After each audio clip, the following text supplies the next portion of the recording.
So I'd like to welcome you this afternoon to the e-Memoir session with Bob Craig and Beej Kaczmarczyk. We're going to be covering assessment in apprenticeships, exploring the relationship between continuous and endpoint assessment. We like to keep these sessions as interactive as possible, so please feel free to use the question or chat facility. I'm going to hand over to Beej now. Thank you very much. Keep the questions coming. Thank you, Marek, and good afternoon, everyone, and welcome to this afternoon's webinar. Part of our series looking at apprenticeships and also our series of looking at teaching and learning in different contexts. I'll be joined this afternoon by Bob Craig, one of our associates and an independent consultant. Good afternoon to you, Bob. Afternoon, Beej. Good afternoon, everybody else. And Bob will be picking up some of the threads, particularly the threads that relate to preparing apprentices for endpoint assessment. So can I just suggest that in the course of this webinar, if you want to ask questions, when one of us is doing a bit of the presentation, we'll make sure that the other speaker and Marek will be able to pick up those questions. So we're not ignoring your questions, but when there's a natural point, for example, in between slides or whatever, or when there's a drawing breath, we'll have a look at those questions. And obviously we welcome as many questions as possible. Thanks very much. We're assuming, and we certainly know from those of you that are registered for today, that a fair number of you are working in the college sector. We have independent learning providers. We've also got representatives from local authorities in the third sector. And we've also got some employers listening in today. So welcome to you. And by the way, if you've got any apprentices, welcome to you as well. So what I want to do is I just want to look at what the agenda for this afternoon is. What we'll be focusing together, we'll be looking at the challenges facing apprenticeship providers and particularly the staff that you use, your tutors, your trainers, your mentors, your assessors and other staff involved with apprenticeship learning. We want to look at some of the changes in assessment practice in response to the reforms and obviously in this case the introduction of apprenticeship standards as they gradually replace frameworks. And this afternoon, by the way, is about looking at the implications for teaching, learning and assessment of the new apprenticeship standards, the result of the trailblazers. We want to look at, with Bob, at some of the definitions and assumptions about synoptic assessment, and then to start to look at some of the things that you will have to do as providers to more effectively prepare your apprentices for that synoptic endpoint assessment. So Bob will be looking at the role of curiosity, the relationship between theory and practice, and how to promote deep learning. And in particular, I think there's some very important issues here for learning and study skills that our apprentices, particularly on the new standards, are increasingly going to have to address and have to learn and gain if they're going to be successful in the endpoint assessment. So I think that's the sort of message that's going to come through. At the very end then, we will sum up and have a look at what we think are some of the implications for the assessor role, the tutor role, particularly those people who spend a predominant amount of time working with apprentices, whether they be young people or adults. So that's the agenda. There will be some things, obviously, we will not be covering about the new standards. That's in a further series of webinars. And Bob will certainly also be looking at different aspects of learning on apprenticeships in later webinars. So this is by means of an introduction and to give you maybe a taste of some of the things that need to be considered, particularly as we increasingly move away from frameworks and move more towards the new standards. So that's the sort of focus. As I said, I think that we really want to start off by looking at some of the challenges. Now, as you know, the rationale very much for the reforms in apprenticeships came from the Richards Review, and the reform was set out in the Future of Apprenticeships in England, the implementation plan, which was published in October 2013. And sometimes it's important to realize that that happened 3 years ago.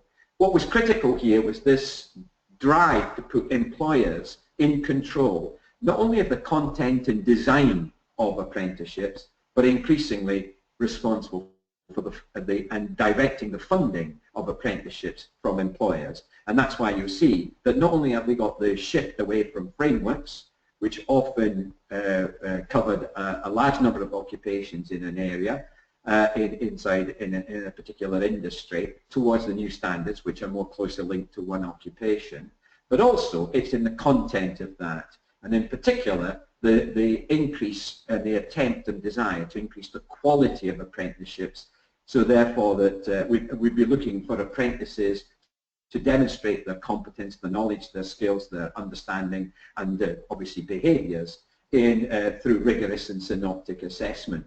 So that was very much the sort of focus in terms of the move from frameworks to new standards.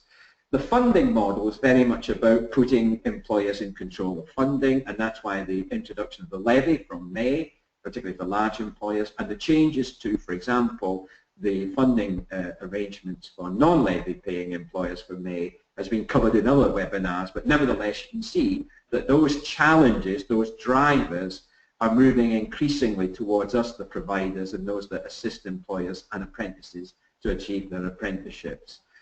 Underpinning all of this is concerns, and have been concerns, about the quality of apprenticeship outcomes.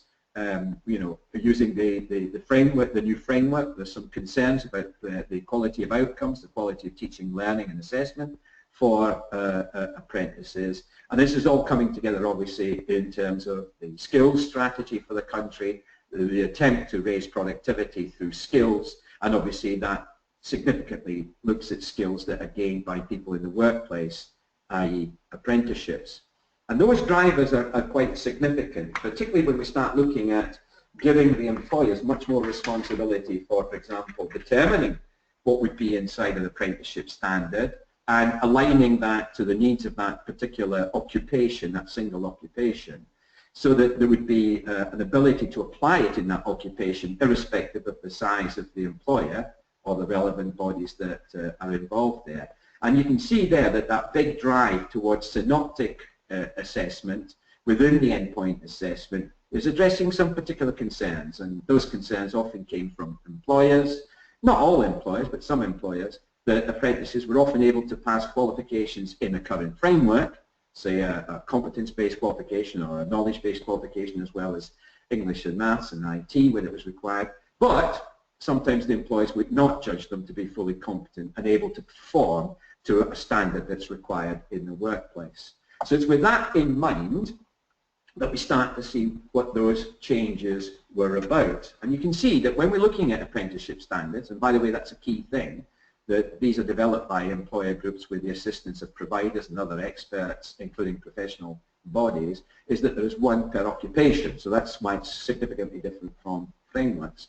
And you can see that process, of design and contracting with employers to create the appropriate standard, and then obviously the delivery of that standard, the initial assessment to see if the person's ready to start the apprenticeship, the continuous assessment that goes on while you've got the on-the-job and off-the-job training, preparing the person for that synoptic assessment to make sure that they are ready, i.e.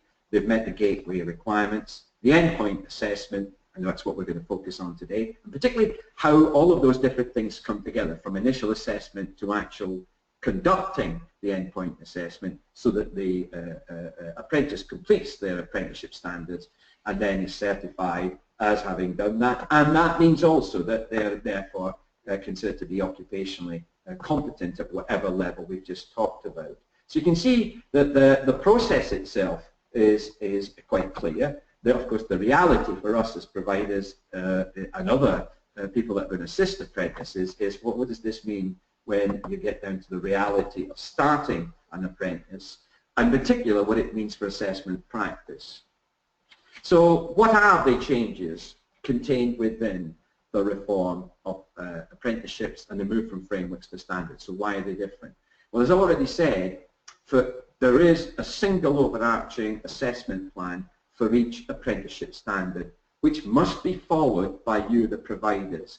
This has got big implications because that assessment plan, which is a plan for what I'd call the on-program or continuous assessment, and then in the plan also includes the endpoint assessment, including synoptic assessment, is how does that record the knowledge, skills and behaviours that that apprentice now has, and would that make the person fully competent in the workplace for whatever job role they have, whatever tasks they will be performing at that level. So obviously that single overarching assessment plan is very different from what we've had before, and that must be followed by you. So assessors will have less freedom to design their own approach to assessment, which of course we've had with frameworks. And I think that's quite significant. This means that hundreds, if not thousands, of apprentices in the same, completing the same standard could technically therefore be assessed using exactly the same methodology, and in some cases the endpoint assessment would happen with appropriate timing, maybe for large numbers at the same time. So that's the first change. The second change we've already said is all apprentices on the new standards will have to undertake an independent endpoint assessment, which is synoptic. And Bob will pick up what that means in terms of an apprenticeship standard and what it means in terms of teaching, learning and assessment, and how we prepare the apprentices for that. Key thing here is that the endpoint assessment must be conducted by an independent assessment organisation using independent assessors. Now that assessment can happen at a distance from you. It could happen in the workplace. Why not? It could happen in a testing centre, or it could happen online. And that's one of the issues, obviously, that you can look at in terms of how each assessment standard, how the accompanying assessment plan is designed and derived. The third difference between the new standards and former frameworks is that there will be grading in the apprenticeship. Now, it can either be the whole of the synoptic assessment, might be graded, or parts of it. But critically here, this has got implications, and we'll pick this up at a future webinar, for what we call competence-based learning. Because either you're competent or you're not competent, how can you grade that as being, say, for example, deserving of merit or deserving of distinction? And that obviously has been one of the areas that we've had most concern about, because I think it's easier to grade someone on the knowledge elements through multiple choice of responses in for example, a specifically set environment. But then when you're looking at that person's ability to perform, say, a workplace task that's then observed, how do we know the difference between what is a pass, a merit, and a distinction, unless very carefully criteria are derived for each one of those? And I think that's been some of the problems we've had with assessment plans. But nevertheless, please be aware that that is the third major change.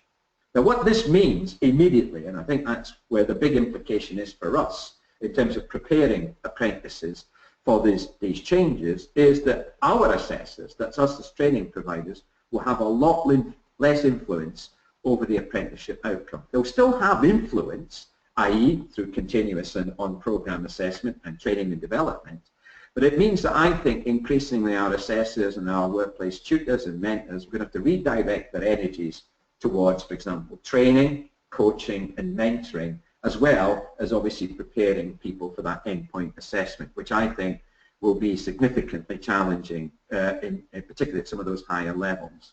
I think the other point to note, and this has been something that's come out of the process of deriving these assessment plans, if you look at some of the apprenticeship standards, they do not comprise of any qualifications, or in some cases those qualifications are not mandatory. So in other words, whether the apprentice completes a qualification is not necessarily mandatory, it can be a choice. And that even, for example, and quite interesting, extends to not only from level 2 and level 3. If you look at some of the higher apprenticeships, for example in the degree apprenticeships, part of the, if you want, the on-program assessment, the continuous assessment, can include, of course, the completion of that degree or a higher qualification, as well as the synoptic assessment.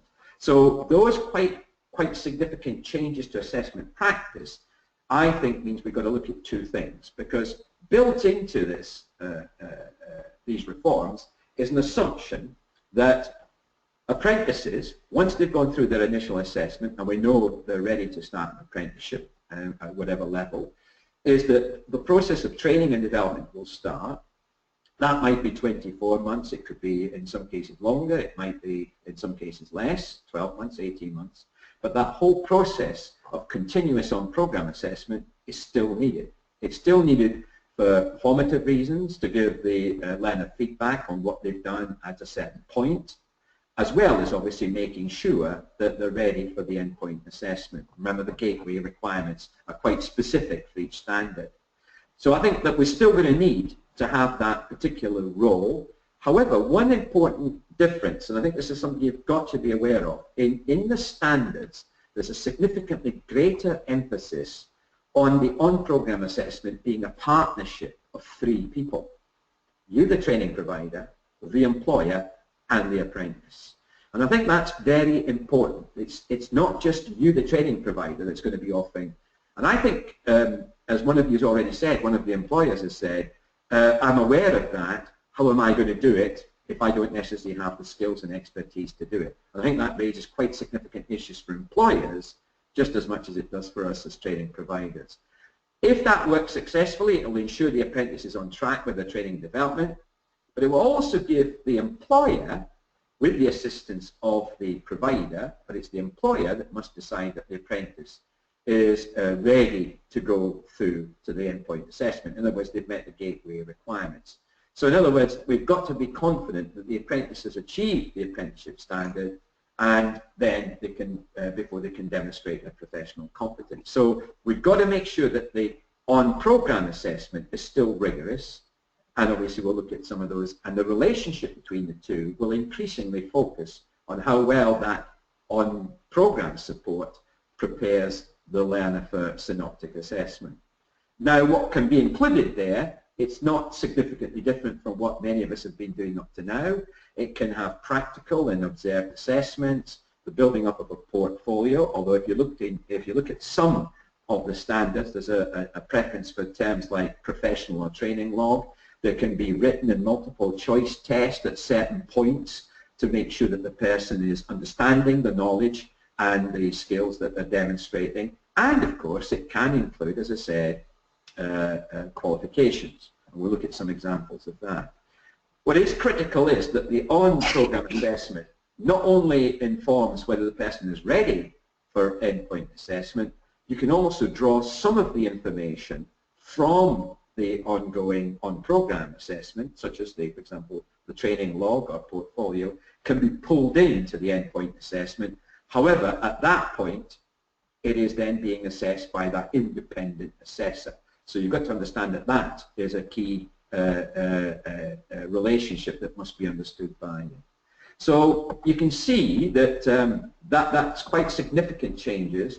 When you look at the synoptic assessment side of it, you can see that there are quite clearly different sort of definitions.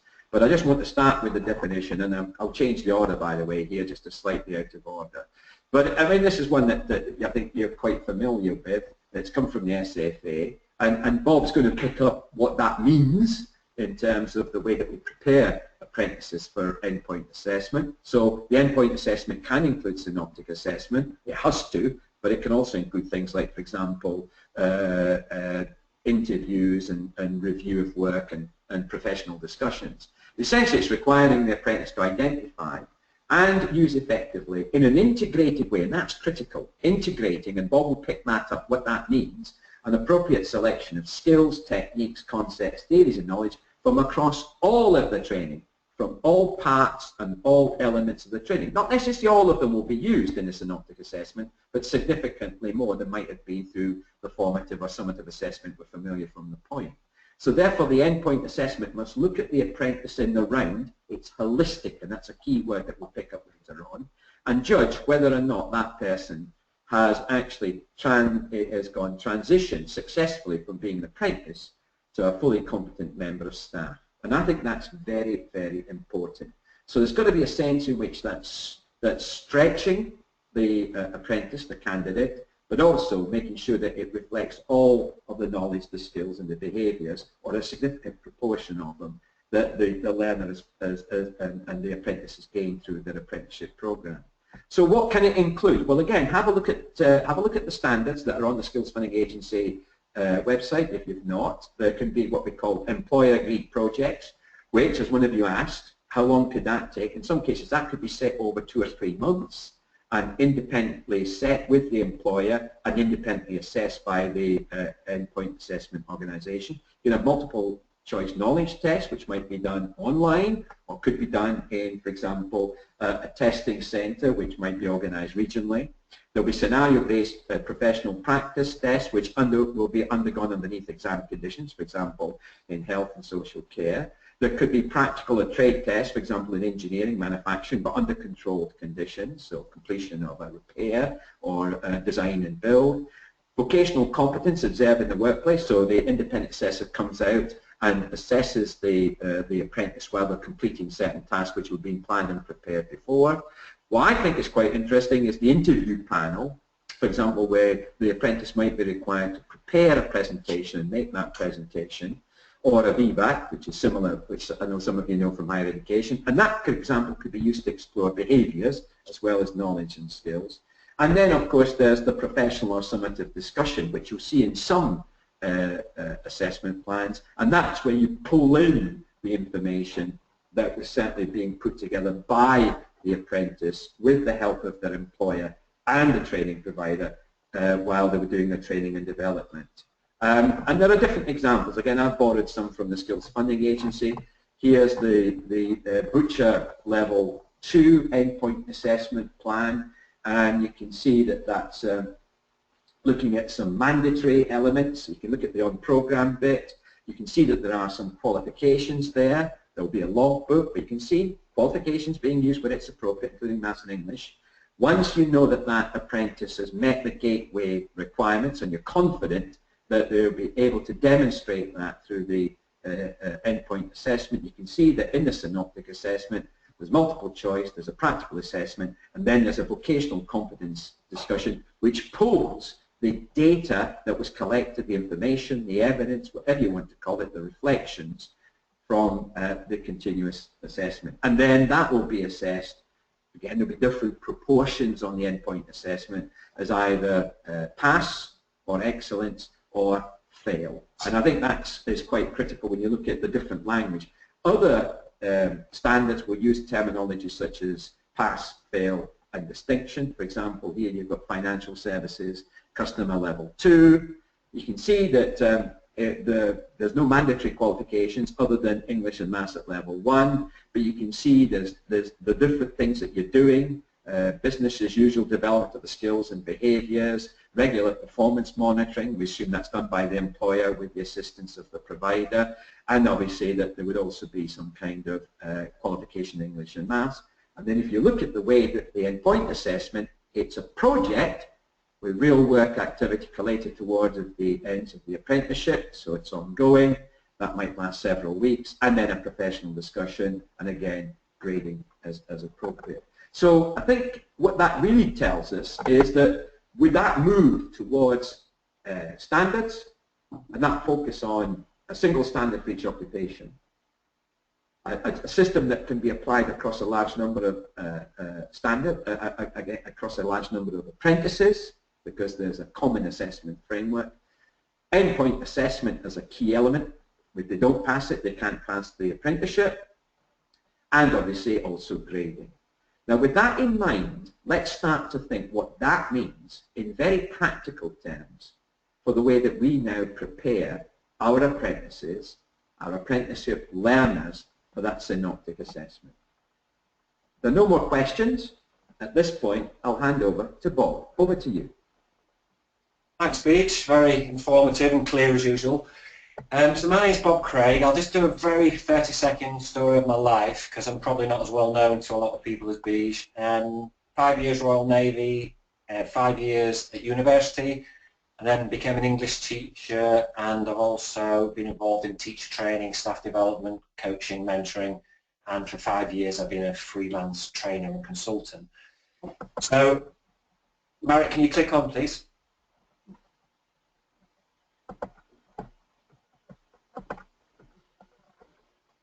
So this is what I plan to do. We've got about 25 minutes, 30 minutes together. I'm just going to raise some issues, hopefully give a few suggestions as well, but clearly we're limited in what we can do in the time. So after the webinar, you're very welcome to contact me directly if you've got any specific questions or you want me to have an extended conversation with you. So I'm going to look at some ideas and strategies relating to preparing students for synoptic assessments. Hopefully what you guys listening in are going to do is to scribble a few notes maybe, think of some questions that you're going to ask me afterwards, and take some sort of change. Any webinar, any training session, any intervention is only really as good as what happens after that particular intervention. So it's about you guys being curious, asking me questions, each other questions, and taking some sort of action. So click. Marek. So, we'll all be aware, traditionally, you've got, we could summarize assessment two main sort of types of assessment, summative, formative assessment. So the slide on the left, the black and white slide, really relates to summative assessment. And this is what Beej mentioned earlier about some old apprentices, some old vocational courses, are really people were getting a qualification but not necessarily equipping them for work-based practice. And one of the reasons for that was because the course was very modularized, very competency-based, so you do something, an assessor would judge that thing as being, the learner as being competent or not, and then move on to the next thing. And this isn't always how it worked, clearly, but there was a sense that sometimes it was a bit of a production line approach to learning and assessment. Tick it off, competent, next thing, tick it off, next thing. And that's really why we've got a more holistic approach now. So rather than assessment being primarily about measuring, about grading, about measuring competence, I think what we need to get our heads around is seeing assessment, as Beej made a number of references to, as being a formative, continuous process. So whether you're listening in as an employer, as an apprentice, as a training provider, we've all got a role in understanding what's meant by formative continuous assessment.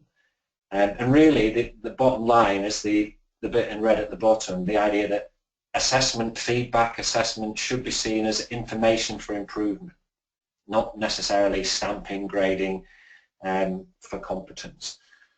So little pigs, in case you're wondering, I don't know if you've heard this metaphor before, but people say you can't fatten a pig by weighing it. So that clearly summative assessment has got a vital role to play, but we don't help people to improve. We don't help the learners, the workers to improve just by stamping them and weighing them. We've got to help them to fly and to learn in a deeper way.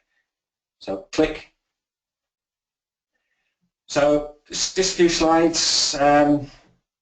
Most of you will be aware of this, but it's helpful, I think, just to clarify. Synoptic assessment then is about combining the different elements of an apprenticeship.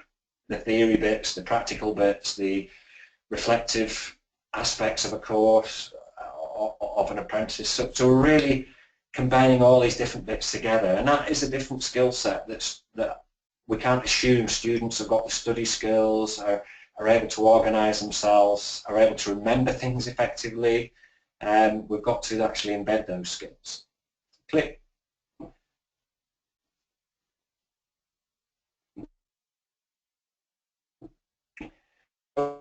Sinus, my little acronym there. Sinus succeeds. I think this is probably stating the obvious, this slide, but again, looking at how you plan, how you deliver, how you work, and asking yourselves, do you have an integrated approach? Do the various people who contribute to that learner's development talk to each other? So vertical and horizontal integration is given paramount consideration. In other words, what they do from day one of their apprenticeship to the end of year one, the various timeline of that learner's experience, are the different people involved talking to each other? Are the learners developing what I've called there as higher order learning skills? So whatever the level of the apprentice, the learners need to be able to have some sense of understanding, be able to apply that understanding, and be able to eventually, hopefully, work independently. So Sinus fails when the way that the apprenticeships are delivered and the planning is very much fragmented and compartmentalized. We cross our fingers and hope that what's going on, what the training providers are doing and what the employers are doing work together and are synergistic. We sort of hope that's happening, but that's not good enough now. Probably never has been good enough, really, but certainly not now with the new way that the apprentices are going to be assessed. So course teams have to really communicate with each other, and they have to have, the role of the assessor, for example, is becoming much broader. They are, in one way, they are pastoral tutors, they're coaches, they're trainers, as well as assessors. So click. And Kick back, thank you.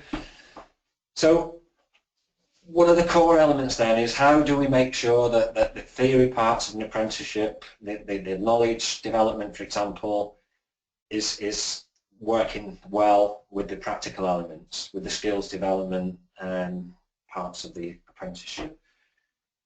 So, and one of the problems I've found, because most of my work has been in FE colleges and training providers, but I have worked in other contexts as well, and often, and this isn't just the perception of the learners themselves, but often the interpretation, the perspective of the trainers, of the assessors and the employers, that the real stuff goes on in the workplace. Maybe that's just partly true, clearly. I think most of us agree that's obviously vitally important, but if there is this perception that apprentices pick up on that the real stuff is about doing, it's what happens in the workplace, and the theory sessions are sort of almost added on somehow, that they're the boring bit, they're the tough bit, then that synoptic process is going to struggle, it's going to break down.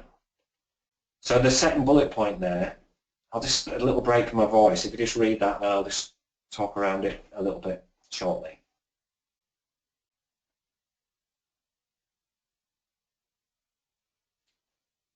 So this is where Beej alluded to earlier, this idea about coaching skills that we all, I think, is a really great attribute for anybody in the workplace and in learning context.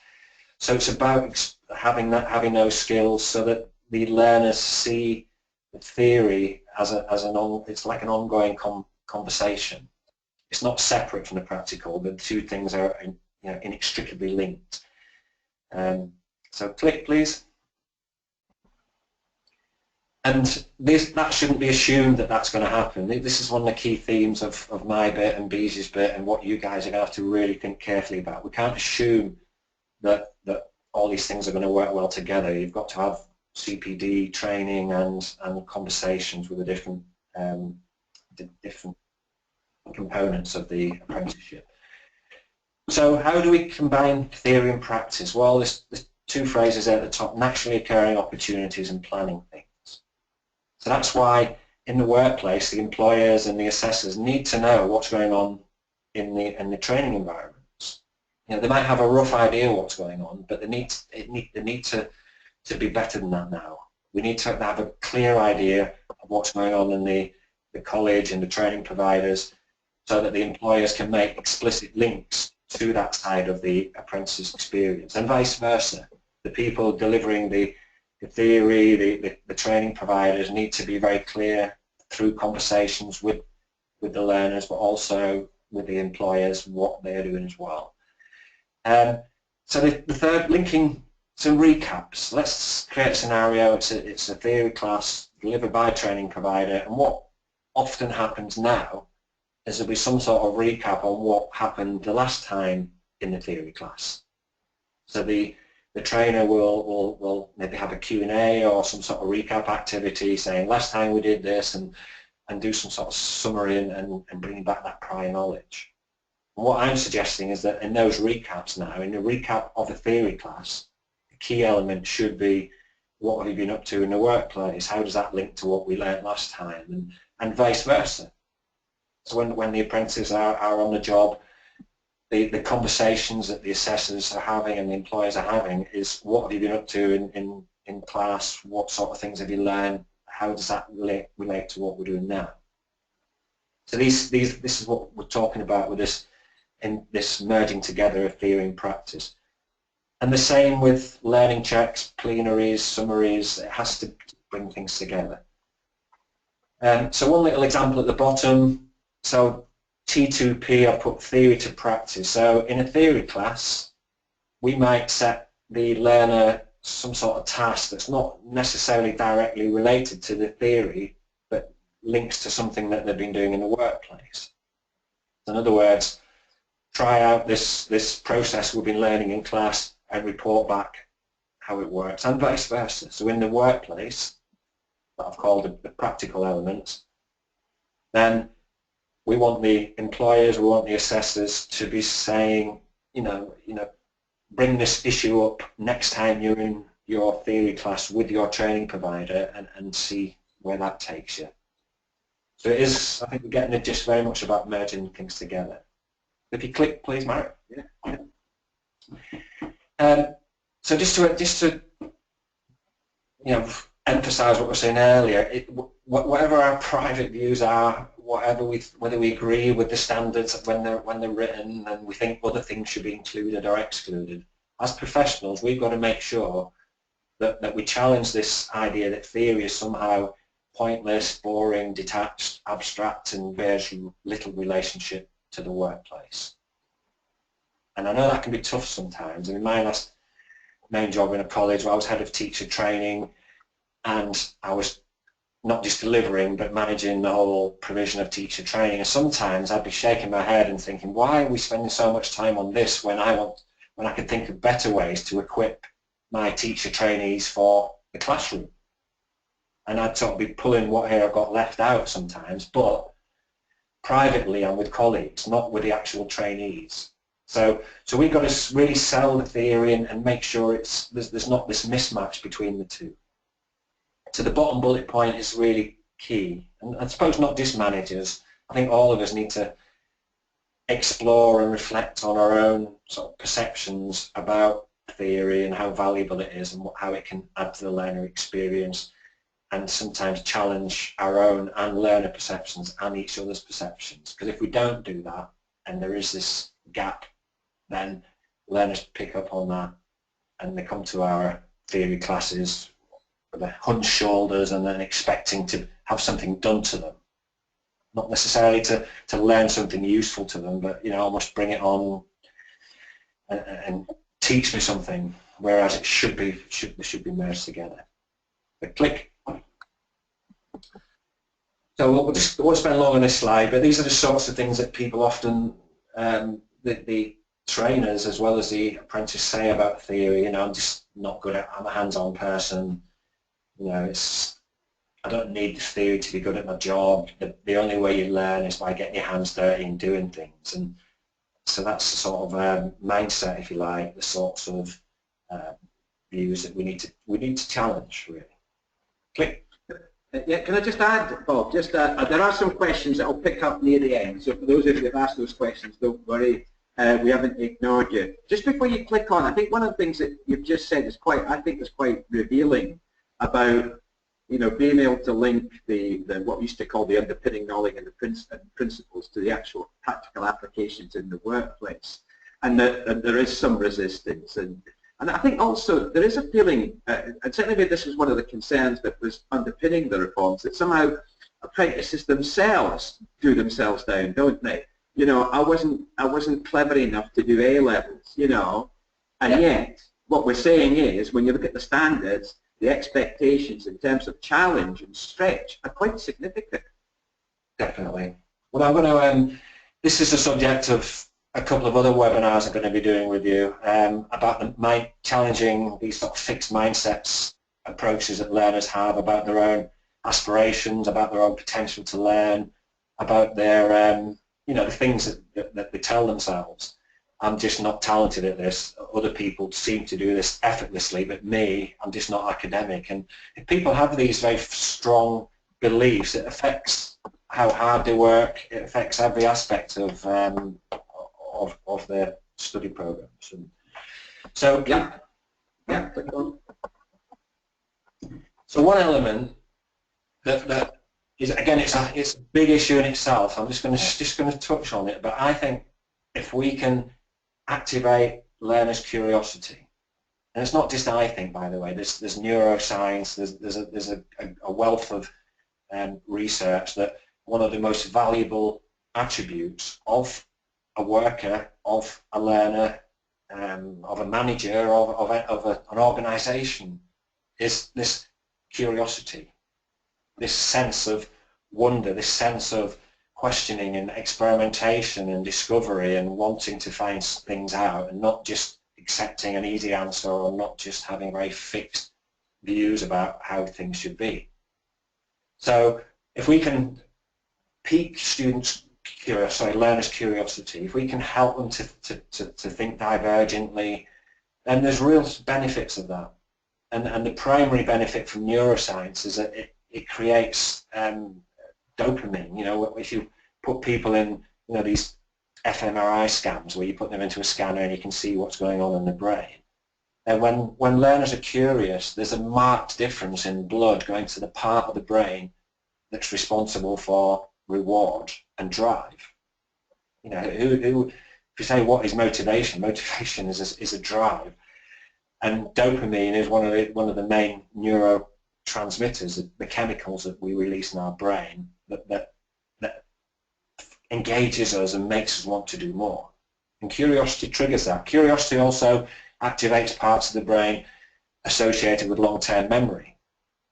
So if we're saying that endpoint assessment is a big part of it, is helping the learner to remember things and knit together the different parts of their apprenticeship, then clearly if what they're learning at the time is interesting, they can see the benefits of it, it's their curiosity's peaked, and there's all sorts of benefits of that.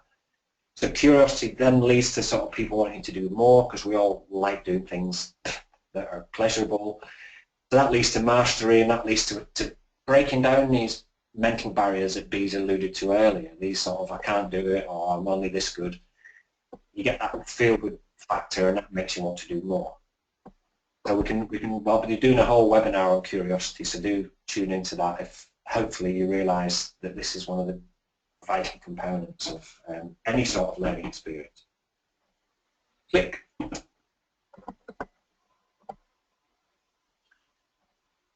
So I've touched on some of these, so I'll quickly, I'll just leave that slide up for 20 seconds, a little break from my voice.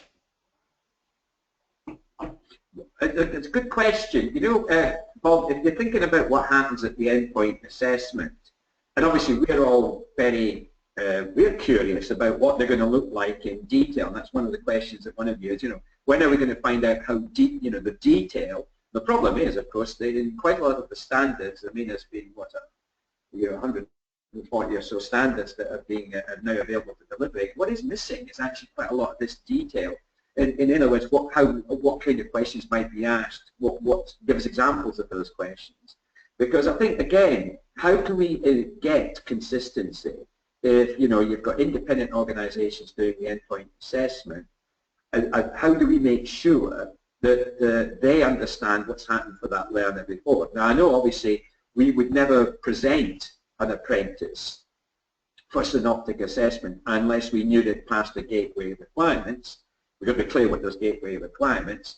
I mean, are we clear that the actual endpoint assessment agencies will use, or organisations will use, consistent, for example, test or range of tests, particularly if they're available online? You know, so how do we know that if there's different tests for the same set of skills, how do we know it's consistent in achieving the same standard? So, I mean, there are some real questions coming out of this link between the ongoing work that the trainee does, the apprentice does, and then what happens in terms of synoptic assessment.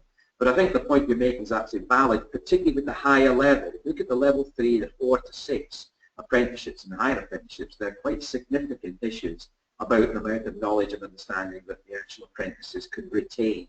And that's what some of the testing will actually do. But thanks for that, and thank you.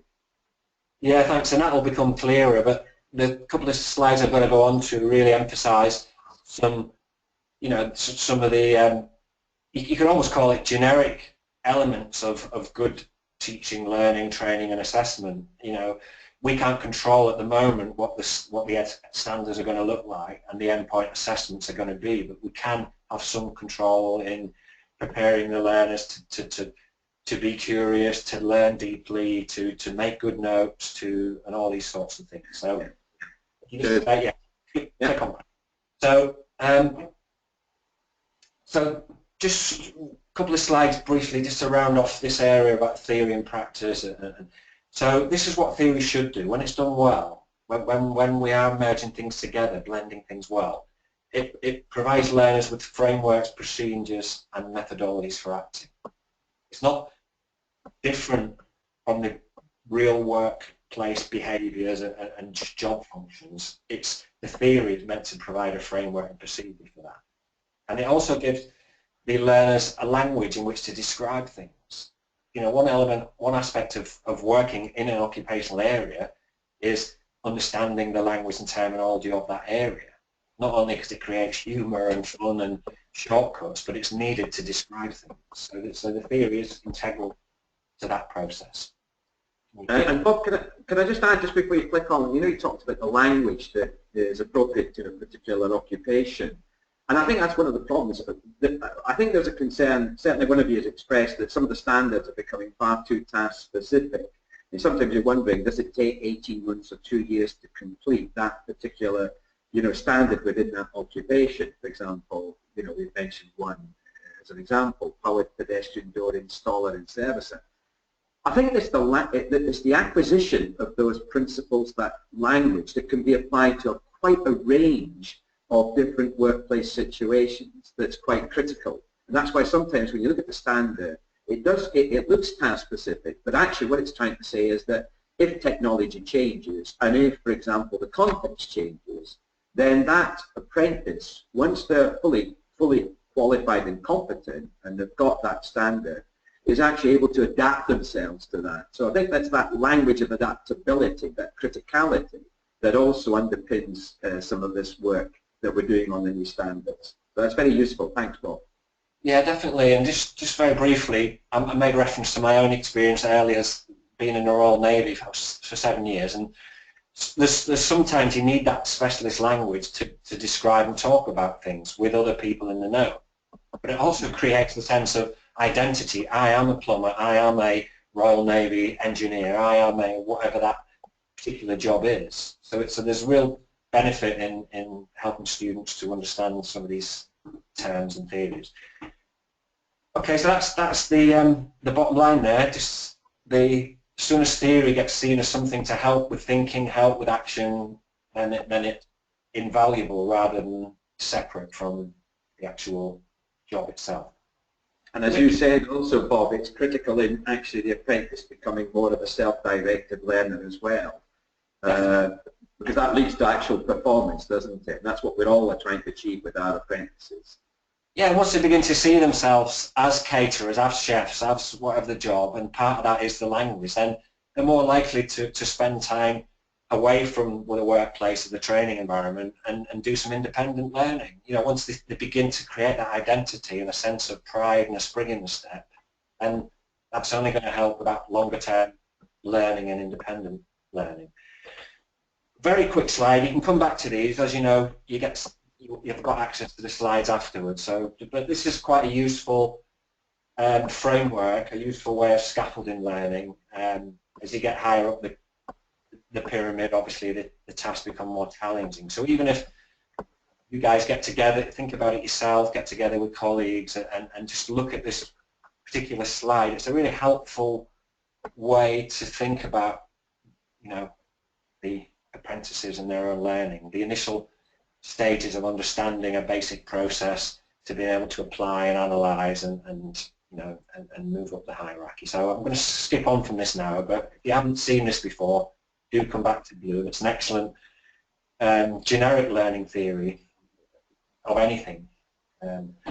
So what training, teaching strategies can we adopt?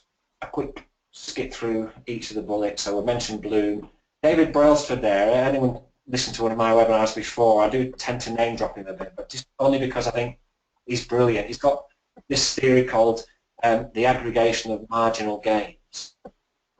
The essence of that, if we can help people to make lots of marginal gains, lots of improvements, lots of adjustments to the way they learn, the way they study, the way they work, lots of small things create a cumulatively large effect. And that's a really helpful thing to have in mind when working with people, because sometimes the gap between where a learner is now and where they need to be can be a bit scary, and that's often why people drop out of things. So if you're not familiar with Brailsford, you can go on YouTube and just check out some of the things he said, or contact me. I've got lots of information about him. Equipping everyone listening in now, you're all either employers, apprentices, training providers, equipping us with the teaching and learning skills to promote deep learning, to pique curiosity. And some of these very briefly are here.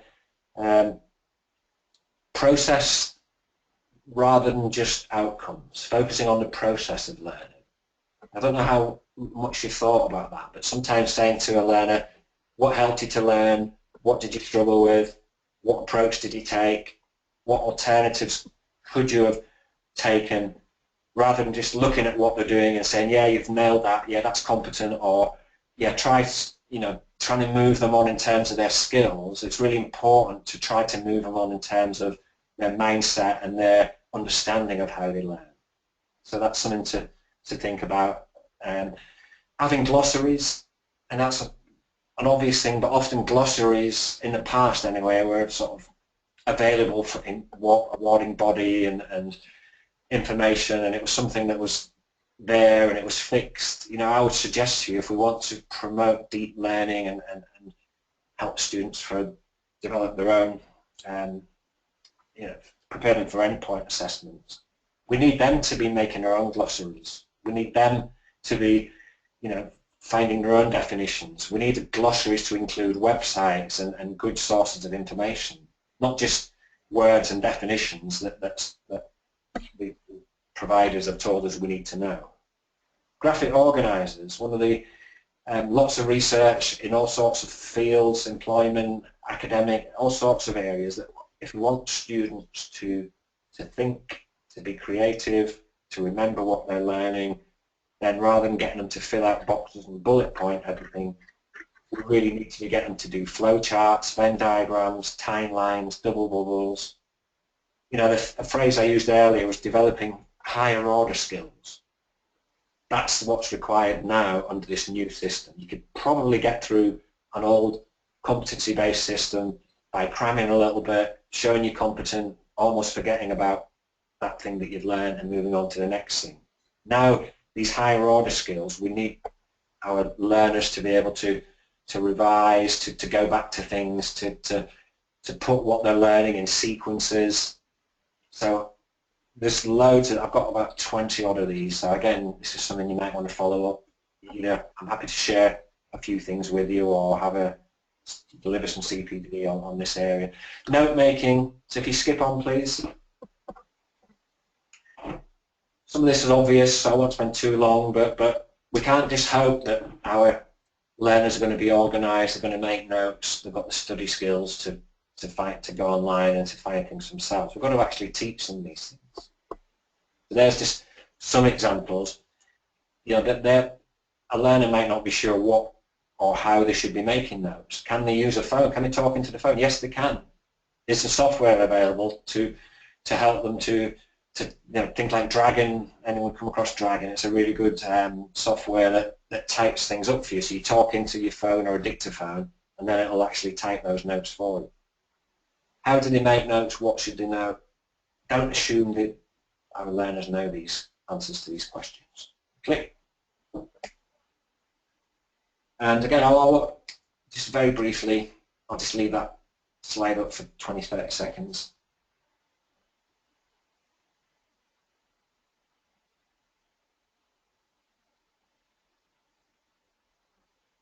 So this is probably more relevant to the theory side, to the training providers, but if we want our learners to read stuff or to go online, we've got to not just show them how to make notes, but just, for example, space. Have a look at the handouts, the worksheets that you give to learners. Is there space for them to make notes? What message are we giving if we cram everything on with small print and not much gap between paragraphs and it's all a bit cluttered? That there isn't the space to make notes. So we want them to scribble and annotate and to make notes to themselves. We want them to use technology that's available. QR codes, for example, a great way. Those little black and white, how to describe black and white things that you see in supermarkets and other areas, to put on notice boards so that the learner's got an app on the phone or whatever, they scan that, and that takes them to further notes and further information about something. If that's an alien language to you at the moment, then that's fine, but find out about QR codes, for example. Okay, Beej, do you want to pick up now and do this summary?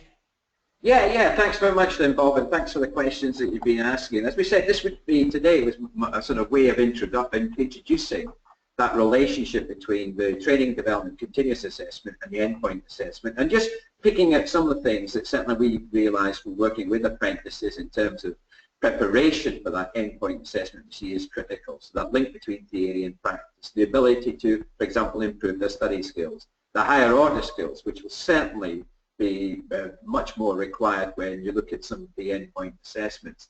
Before I just move on to, therefore, the last bit, the implications, I think I just want to run through some of the questions because you've posed quite a lot. One of you has posed the question, if there's any element of online assessment, how are we going to make sure that that's genuine, and I'm sure there will be protocols and something in line so you might have to do it online, but you all do it in the same building or at the same time to make sure that it is genuinely the work of that individual apprentice. There might even be some kind of protocols there. So good question.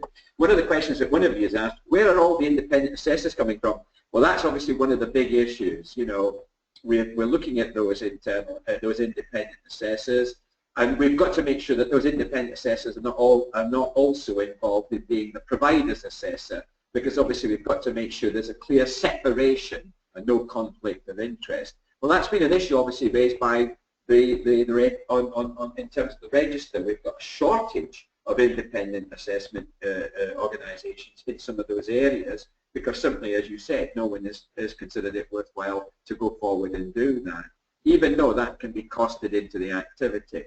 I think the other costing of the activity of endpoint assessment is something which is not as precise maybe as it should be, and again that's why some of the assessment plans have not been approved yet. So obviously we're going to have a shortage of those in some areas, and that's obviously a problem if we've got large numbers of uptake in the most popular, standards. I think that's been confirmed, by the way. One of you said it from the DFE Standards Relationship Manager in respect of independent assessors. I can quote, if an endpoint assessment organisation is seeking to use an individual to assess who has any links with the provider delivering the training of that to those apprentices, there's going to be a real or potential conflict of interest. So we'd expect the EPA not to use that assessor. So you as assessors, if those of you are going to be independent assessors, have to declare who you're already working. So this can rule out a large number of assessor staff already working with training providers. No glass walls, they don't expect us to have any links. Well, that still raises the issue where we're going to get all these independent assessors from. Will the employer and or provider see any of the endpoint assessment prior to the learners taking it in terms of what might be the, well, it's very much like an external assessment in terms of examinations. No, we'll have an idea of the types of things that they might be doing, but not might be very specific. And I think, again, that's very much down to what the endpoint assessment organisation does in terms of having a range of samples. We've already seen some samples. I'm sure you have an accounting technician, an accountancy. We can actually look at the examples, and it gives you some idea of the type of thing that that's available. But again, I think a lot of these will be under controlled conditions. What do you think the specific requirements will be for a person to be an independent assessor? Well, I suppose our understanding of the assessment process, if you have a look at the register, it's quite clear that we expect the organisation to meet certain quality requirements. I think the Institute for Apprenticeships and Technical Education will have a key role in quality assuring not only the standards, but also endpoint assessment organisations, and obviously those independent assessors. So I think there will be some rigorous application, but of course the more rigorous, the less people will get through. So I think that's a cracking good question. I've talked about the very sort of narrow specificity. What happens if a learner fails the endpoint assessment? Well, they can't therefore be signed off as successfully having completed their apprenticeship. That raises the issue about resits.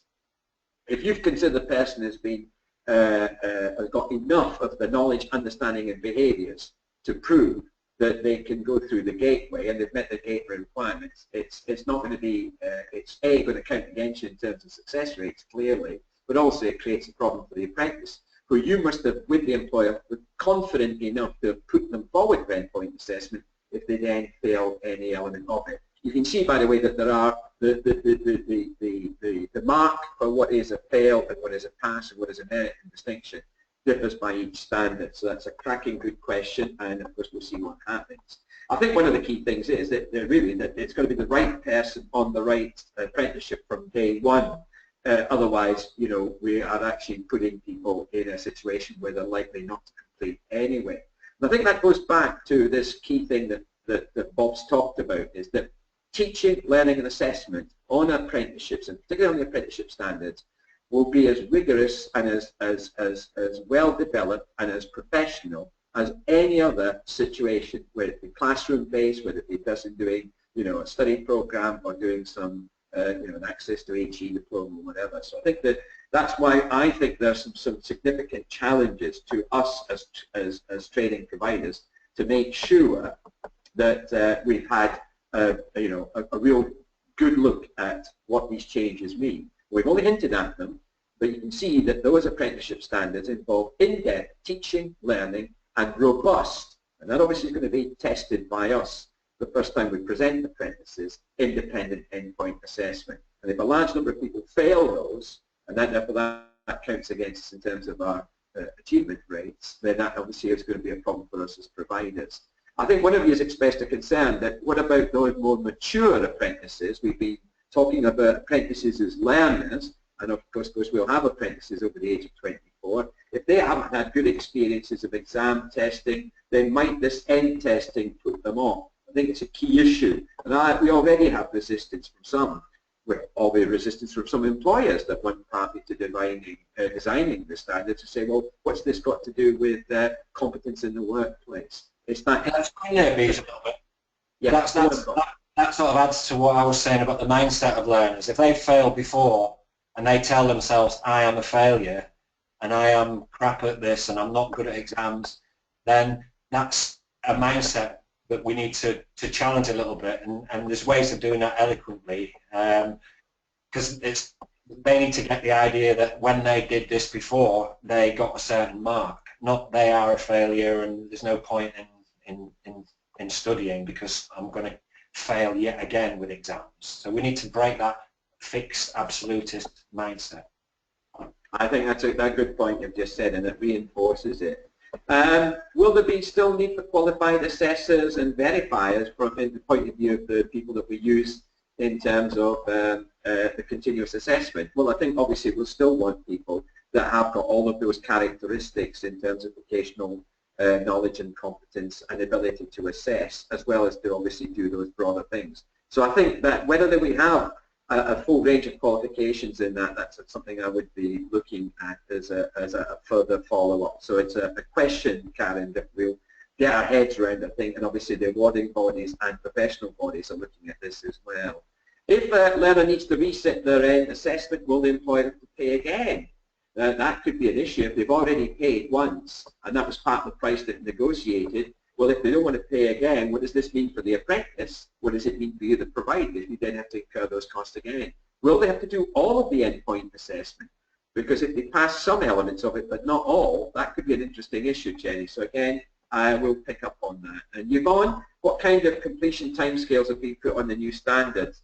Well, again, I think the expectation is that we'll have a common system, and that challenging framework approach or challenging standard approach will be that there will all be, whether the young person or adults, the expectation that they'll all be at least 12 months long.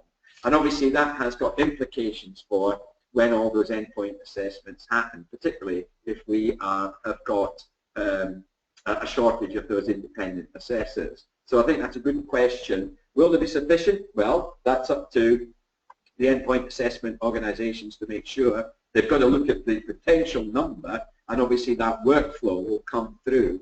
The only joy at the moment is that of the 146 standards that have been pro so far for delivery, we've only just got over 2,500 starts. And of those, you know, about a third are at higher in degree level. So that the work, the throughput is not quite significant. Velda's question, you know, put this question: can we have the endpoint assessment without the requirement for the continuous assessment, the on-program assessment, which will be done by this new role? I think it will put even more emphasis, as Bob said, on making sure that the learner is still being assessed as they go along, that formative assessment whether it be on whatever basis, whether you do it every month or every 3 months, whatever, because you've got to be able to make sure the person is progressing in learning, and how can you sign them off as being ready for their endpoint assessment if that hasn't been going on. So I think it means positioning the assessor, or whatever that role is. And I think the good point you've made there, Velda, is I don't think it's the assessor that as we think of it now. And Bob's already hinted at that. Whoever that person is or persons are, tutor, mentor, coach, teacher, trainer, assessor, they have to be able to structure, along with the employer and the apprentice, the learning that's actually going to take place, so that at the end of the apprenticeship time, whether it be 12 months, 18 months, 24 months, that apprentice is ready for the Synoptic Assessment. And that means we're going to have to, as training providers, and that's the point you've made, Bob, we're going to have to rethink the types of staff we employ, how we qualify them. Will we still have professional qualifications for these? I would say yes, the professional qualifications for teachers, for tutors, for mentors and coaches, which will include an element of assessment, and obviously to make sure we deliver the CPD, because I think that's the big challenge for us. I think as we go into this new, and don't forget, by about 2020, certainly will take some time, most if not all of the frameworks will have been replaced by standards. So there's a message there that this is quite a big CPD challenge for all of us. And I think the assessor role, if you just do whether it be today, follow up today and think, if we start looking at the first standards that we would implement in our organisation with the employer, what would be the expectations of the role of the person that's supporting them in terms of training, development, assessment? And if they are as predominantly assessors, how can we support them? That's what Bob was talking about, how we can support them to adapt to that new role, to that new expectation. Now, there are quite a lot of resources around. For example, I've just quoted, if you go onto the Excellence Gateway, so DFE and ETF, the Future Apprenticeships Toolkit is actually quite a useful thing, and hopefully most of you would have accessed this already as part of your ongoing CPD with the staff that are involved currently in delivering frameworks. And by the way, the benefits of some of that is that it actually helps us to improve teaching and learning and assessment on frameworks, even where there is no endpoint assessment there, as well as on the new standards. So thanks again, Bob. Is there anything else you want to add in response to any of those questions? Yeah, I've just noticed one by Paula. I just want to briefly touch on. Yeah. She said about breaking learner mindsets is one thing, and that's a great thing to do. But there'll be a lot of people out there who see the endpoint assessment, and that puts them off starting an apprenticeship in the first place. And that is genuine, and it's a real challenge. I suppose it's about a little bit about the marketing and the publicity, and actually maybe having a couple of statements saying, that prior however we word it, prior challenges, underachievement in education, don't necessarily mean that they're going to struggle with this endpoint assessment. So it is about and emphasising there'll be a lot of support, and there'll be a lot of feedback, and so maybe thinking about how we market our apprenticeships and having some sort of statement about whatever's gone before doesn't automatically figure that will happen now.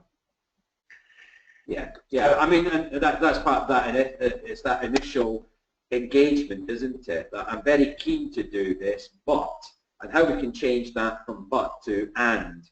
Yeah. And in order to complete that, what do I need to do, and what does the training provider need to do, and the employer? Because I think the point you've made, Paul, is absolutely spot on. What does this mean for the employer role? And does the employer understand that that might be one of the barriers to their staff wanting to undertake this? Particularly, for example, if, as you said, they're more established, older staff, mature staff with bad experience of doing exams in schools, etc. Is that I think it's a three-part role. It's a role for us as providers, it's a role for the employer, it's obviously going to be a role, obviously, for whoever the assessment organisations are, but ultimately, the learner has got to be able to challenge themselves. And I think as long as we know that the support is there, but I can see that as being a reality. And never mind the rhetoric, Paula, you're very right, that reality is quite critical. But thanks very much then, because I think I'm just looking at any of the other questions, by the way, that have come through. I don't know if you picked any others. My system now seems to be able to tell me about that, but I think we've covered most of the questions. Sorry about that. I actually lost the question frame for a minute. Instead, I moved over to the chat frame. But I think just my final point really is that I think the link between the training, development and continuous assessment that goes on with those different roles, whether it be a coach, a trainer, a teacher, an educator, an assessor, it is absolutely still critical that that goes on, and how that's conducted is critical, because that's where the support systems, that's where the teaching, learning, assessment is making and developing those skills, particularly those high order skills, the study skills, the link between theory and practice, and perhaps changing that mindset. And maybe we should look at some of those things like mindfulness and things like that later on. I think the endpoint assessment, including that synoptic assessment, should reflect, though, that by the time the person does that endpoint assessment, we, the professionals working with the employer, think that that person is fully productive, able to contribute in a really, really masterful way, using that terminology, but also is that they have the autonomy to function and perform in the workplace and take the initiative, those higher order things that we talked about before. So I think that the continuous assessment by the employer and the provider is absolutely critical, and that link is something that we've talked about all the way through today. It's not about replacing everything by this one thing called endpoint assessment. It's actually making sure that we do the two together. So I think that's the reassurance I'd like to give to all of us. And if we've all got it wrong, we obviously did not understand what the full implications of this were. I'm just going to put up Bob's, because obviously you've got my details, and Marek will provide details for e-Memoir. But if anyone wants to contact Bob, that's his website, his email address, and his mobile number. And clearly, if you want to have a chat with Bob about what the implications are for your organisation, or if you want him to come into your organisation, please do so. I think at this point we can turn off the recording, Marek.